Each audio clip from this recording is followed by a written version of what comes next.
ডুমু ডুমু করে আলু কেটে নিয়েছি, আলুটাকে ভালো করে ভাজছি। আজকে কি রান্না করব সেটা দেখাচ্ছি। আলুটা ভেজে নিচ্ছি, কিন্তু দুঃখের বিষয় গাঁঠি কিনেছিলাম 1 কেজি।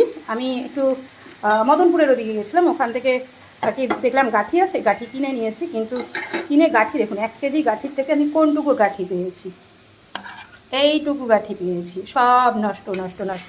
এই কারণে চেনা জানা দোকান থেকে কেনা ভালো, আমি মনে করি।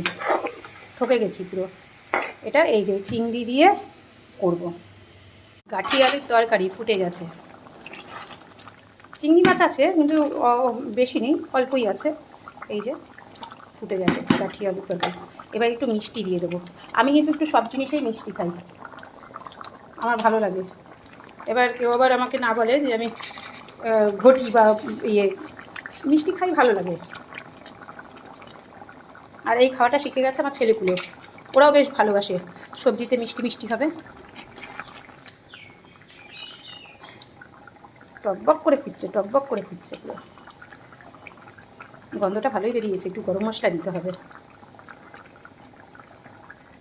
চলো হয়ে যাক।